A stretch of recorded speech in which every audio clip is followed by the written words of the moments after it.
Encontros com o Futuro, hoje com uma convidada muito especial, Valéria Café, diretora-geral do EBGC. Depois nós vamos descobrir do que se trata. Meu nome é Matthew Shirt, sou diretor no World Observatory.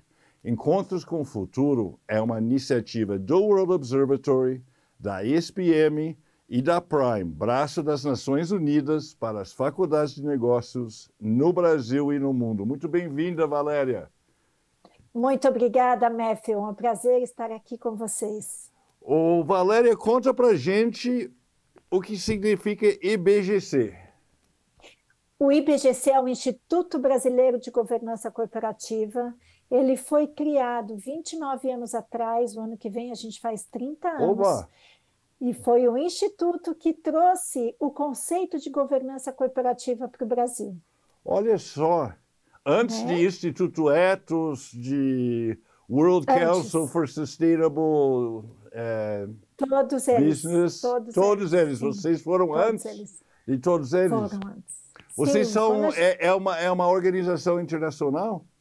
Não, o IBGC é uma organização brasileira. Ah, Foi criada por um grupo de empresários nacionais que decidiram efetivamente, claro, com a liderança de um empresário internacional, o nome dele era Bent Hauckvist, e o Bent Hauckvist, decidiu juntar um grupo de profissionais, executivos e empresários para trazer o conceito de governança corporativa para o Brasil, porque ele sabia que era importante vamos esclarecer o que é governança corporativa, que era importante criar um sistema estruturado, organizado, com políticas, processos, estruturas dentro da organização, para que ela tivesse longevidade. E aqui entra todo o processo de discussão de sucessão, de discussão do papel dos administradores, do papel de um conselho de administração que na época nem existia,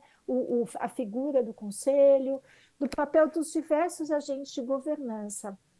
O IBGC, então, a partir desse momento, passa a desenvolver uma série de conteúdos e eventos e atividades e publicações para que as pessoas pudessem entender o que significava aquele conceito de governança corporativa no passado. Inclusive, o ano que vem a gente vai lançar um livro contando toda essa história, né? A gente já está trabalhando aí, entrevistando uma série de, inclusive, fundadores que estão vivos, estão por aqui para contar essa história para a gente. Então, a gente é uma organização da sociedade civil.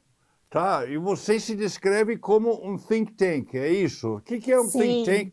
Explica, eu acho que você podia explicar um pouco mais o que é governança. Nem todo mundo sabe o que é, eu acho. Governança corporativa. Governança corporativa é a forma como as empresas se organizam e se estruturam para que elas tenham mais longevidade. Como é que funciona essa organização? Vai desde como é que a empresa tem a sua estrutura, como a empresa cria suas políticas, como a empresa organiza seus processos, como a empresa organiza seus procedimentos e como ela trabalha com todo o ecossistema. Então, como a empresa se comunica e se desenvolve com seus fornecedores, por meio de contratos, com seus funcionários, com os seus clientes. Tudo isso precisa de uma boa governança, de boas práticas de governança. E tudo isso é o que a gente chama de governança. Agora, é importante a gente trazer um conceito, né? Se não existe ética e se não existem princípios, nenhuma dessas estruturas, processos, sistemas funcionam. E por isso que a gente diz que a base da governança corporativa é a ética, e os princípios são 5, que são integridade, transparência, responsabilização, equidade e sustentabilidade. Perfeito. Quem foram os fundadores, os nomes que vão ser entrevistados no livro? Você pode adiantar para mim? Nossa, olha, Matthew, são 11 fundadores, na verdade, quase 20 fundadores.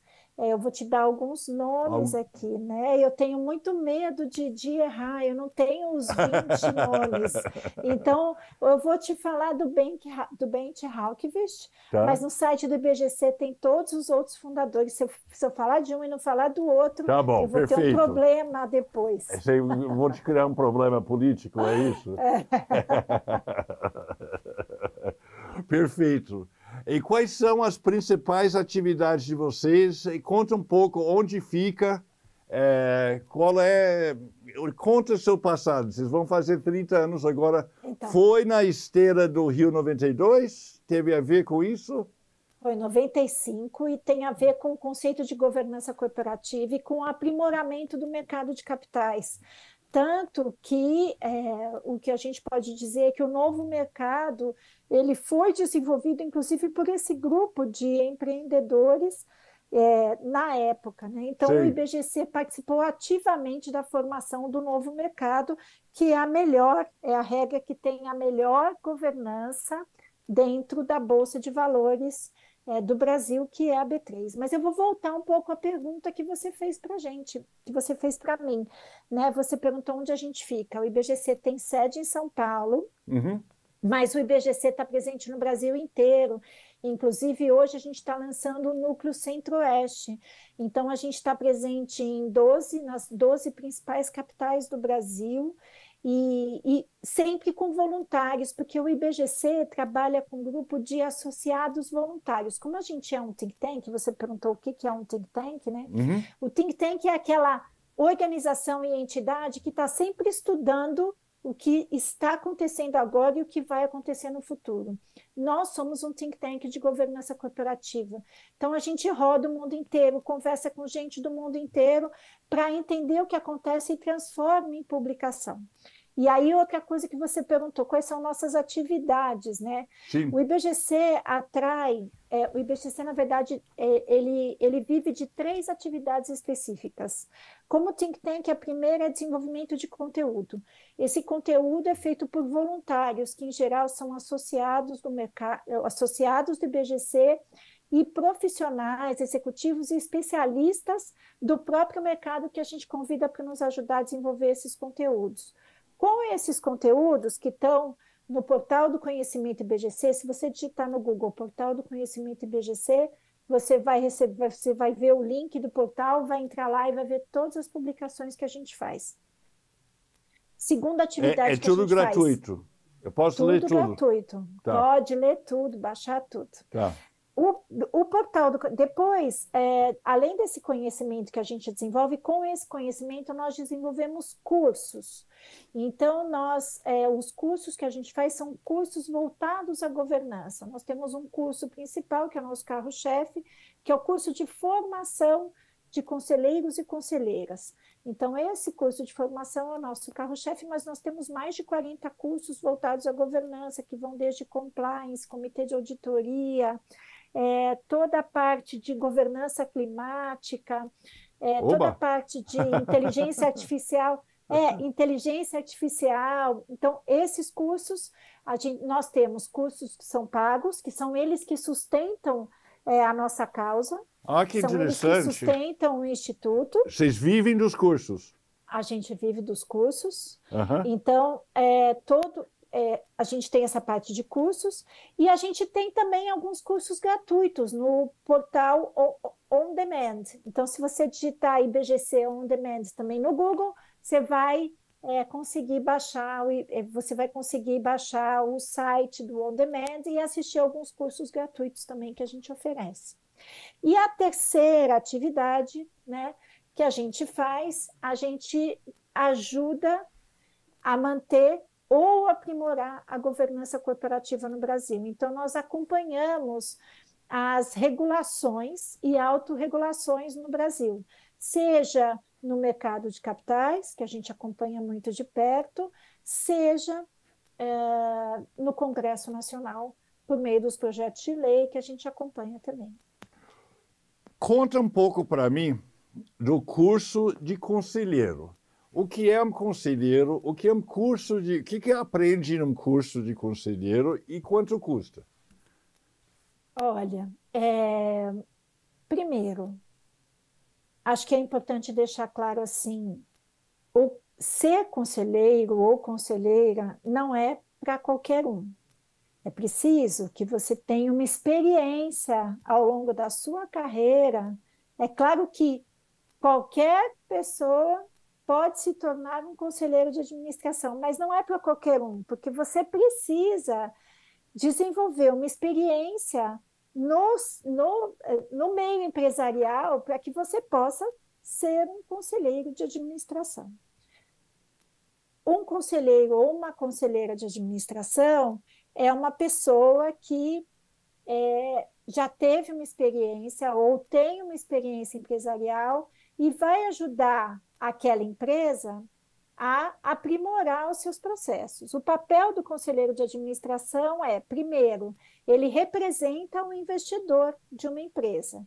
Então, como essa pessoa representa o investidor da empresa, ela vai agir pelo melhor da empresa, para que a empresa seja mais longeva e traga mais resultados a longo prazo e traga melhores impactos, não só para o investidor, mas também e principalmente para toda a sociedade, todos os stakeholders, porque uma empresa ela existe para trazer resultados para a sociedade como um todo, né? Ela visa o bem comum, ela tem que ter um propósito que traga o melhor para a sociedade. Esse é o objetivo de uma empresa, é assim que a gente trabalha, né?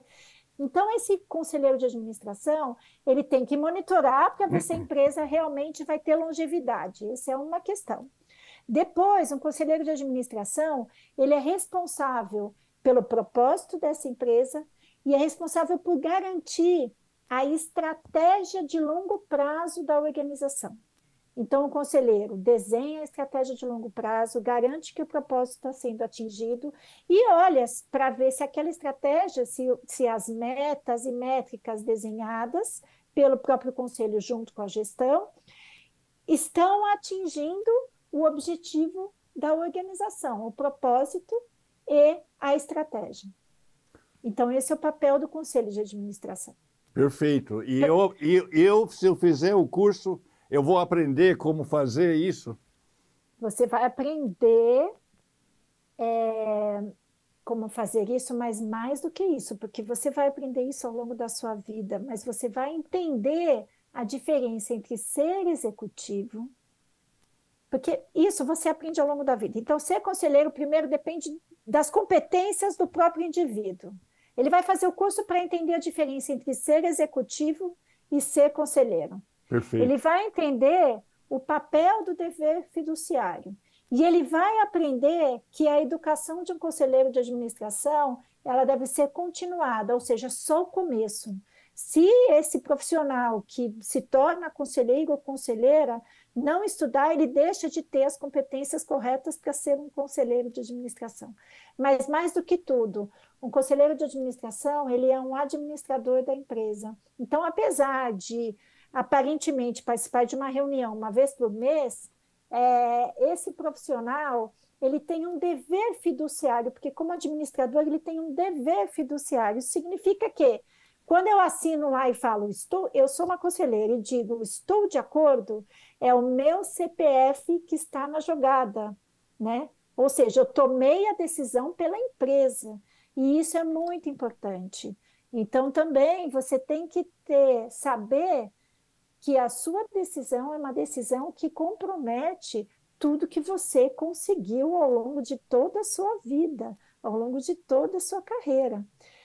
E que, por isso, as decisões tomadas são decisões sérias que você tem que saber por que você está tomando aquela decisão ou não, né?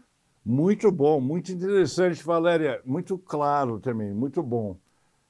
Me diz uma coisa, o que deve fazer o conselho de administração, já que é responsável pelo futuro da empresa, pela longevidade, como você falou, em relação à mudança do clima, que é meu assunto predileto. Matthew, é o meu também. É o seu também? Oba! É muito bom. Eu acho que é bom vamos falar um pouquinho de tendências aqui, né? Primeiro, a gente estuda tendências, e algumas das tendências que estão acontecendo agora e para o futuro próximo primeiro, A governança climática veio para ficar. Independentemente da política, independentemente de quem está no poder, a chuva vem ou não vem, o vento vem ou não vem, e a seca vem ou não vem. E por isso as empresas, as organizações precisam estar preparadas para os riscos de tudo isso e oportunidades de tudo isso. Isso é um ponto. E outras empresas precisam saber como elas vão contribuir para a sociedade, já que elas têm que contribuir para o bem comum, como elas vão contribuir para a sociedade para reduzir o impacto que elas mesmas causam no meio ambiente. Então, o Fórum Econômico Mundial convidou o IBGC para trazer aqui uma iniciativa chamada Iniciativa da Governança Climática, que no Brasil a gente chama de Chapter Zero Brasil. Desculpe, eu não ouvi. Chama de como? Chapter Zero Brasil. Tá, perfeito. Uhum. O Chapter Zero Brasil, então, foi lançado e faz parte de uma rede que chama Climate Governance Initiative, em mais de 70 países, que visa trabalhar junto aos conselhos de administração das empresas para que eles tenham consciência da importância da governança climática. E a governança climática, ela tem 8 princípios. Primeiro, é preciso que os conselhos tenham responsabilização pelo clima, ou seja, qual o papel da empresa nos riscos e oportunidades do clima e qual o papel da empresa para reduzir os impactos que ela causa no presente e no futuro com relação ao clima.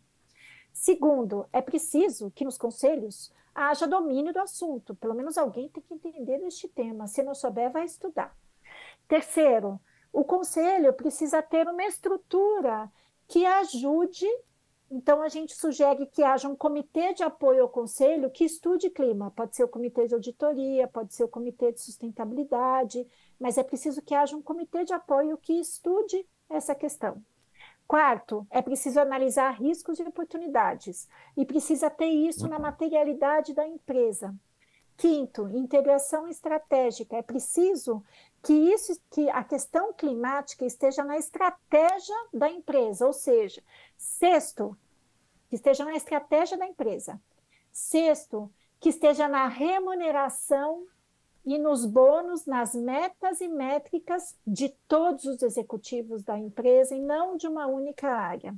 Sétimo, é preciso que a empresa seja transparente e divulgue a materialidade, os riscos, oportunidades e os impactos que ela causa com relação ao clima. Inclusive, já existe regulação sobre isso no Brasil, que vai ser obrigatório para as empresas listadas a partir de 2026.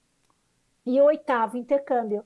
As empresas precisam falar entre elas, entre setores, dentro dos próprios setores, para descobrir quais são as melhores práticas, para que efetivamente todo mundo ganhe com isso. Valéria, que lista maravilhosa. É muito completa. Quantas empresas, de fato, cumprem com essa lista? Pouquíssimas. Pouquíssimas? Pouquíssimas. No Brasil, diga para você que a gente tem um questionário que a gente faz, e no mundo todo, né? Tem até um dado aqui muito legal, em que a gente faz com uma rede internacional chamada GNDI, é uma rede de todos os IBGCs do mundo inteiro, tá? É uma rede de institutos de conselheiros de administração. E eles dizem, dentre vários temas, eles dizem o seguinte, que eles entendem, os conselheiros que responderam essa pesquisa, entendem da importância da governança climática, mas que isso é pouco tratado no mundo todo. Sim.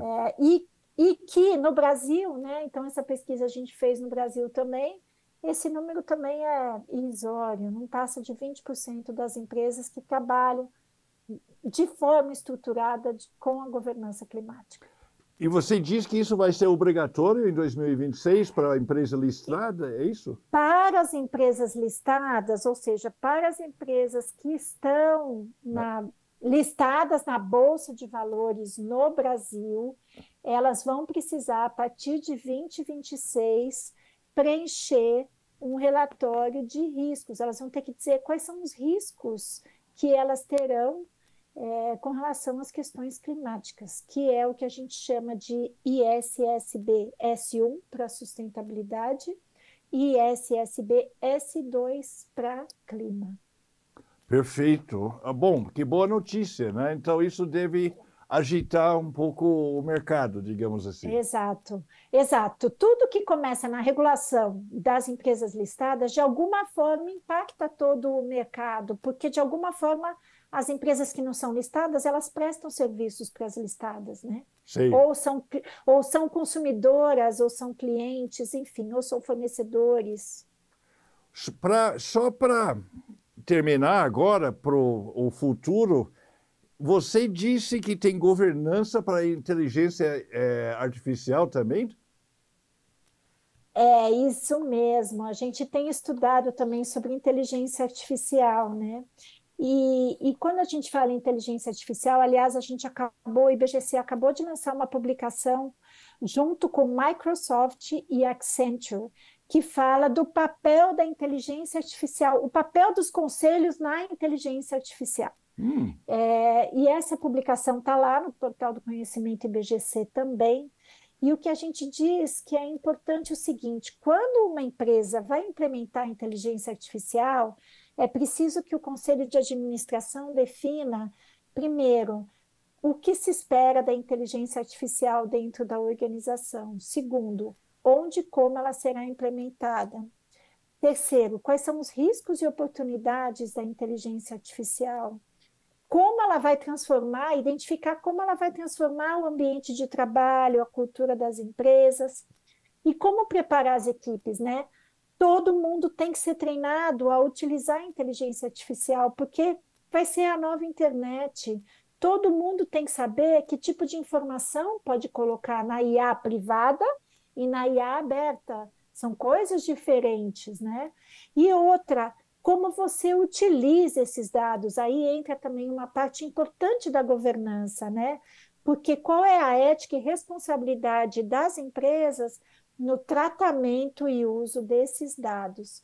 Uma coisa importante é definir o quanto a empresa quer alocar de capital para esses investimentos, né? Então, a gente fala aqui, quando a gente fala em governança, em segurança de dados, em privacidade das informações, em acompanhar os desvios de resultado da inteligência artificial. A inteligência artificial está comprovado que ela tem desvio de resultado e precisa de um acompanhamento de um humano, pelo menos nos próximos 12 a 24 meses, né?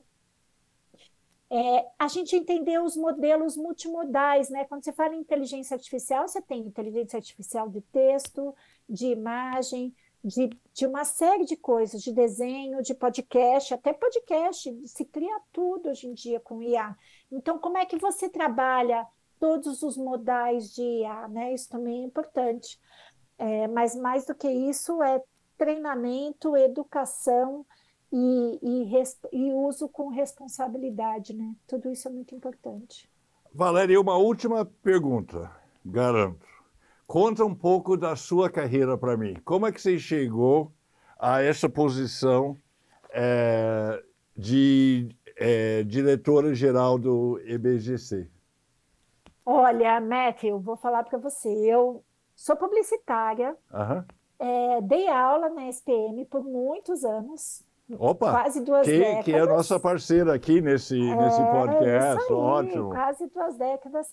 Trabalhei em grandes empresas, em áreas institucionais, de marketing, de comunicação. Então, trabalhei na Coca-Cola, Whirlpool, JP Morgan. Depois eu fui entender um pouco mais de relações governamentais, que eu achei que era uma área muito interessante.